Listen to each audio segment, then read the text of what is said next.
কি সুন্দর ফুলকপি, এই ফুলকপি দিয়ে পাবদা মাছ রান্না করব। লবণ হলুদ দিয়ে ফুলকপিগুলো ব্রাউন ব্রাউন করে ভেজে নিলাম।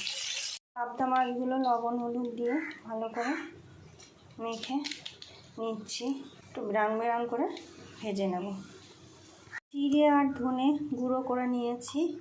এবার এর ভিতরে আদা, কাঁচা লঙ্কা, রসুন আর টমেটো একসঙ্গে পেস্ট করে নেব।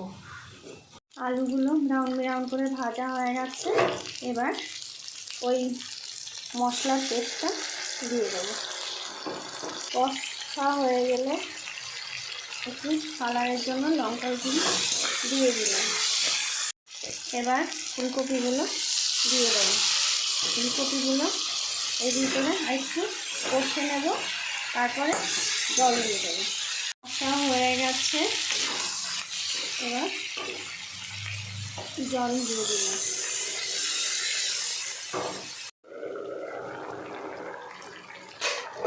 হয়ে এসছে প্রায়। এবার মাছগুলো দিয়ে আর একটু ফুটিয়ে নেব। ঢাকা দিয়ে ডিম মাছ করে ছেড়ে দিই, ধনেপাতা ছড়িয়ে নামিয়ে নেব।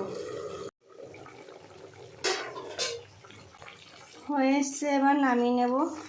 ধনেপাতা আর কাঁচা লঙ্কা।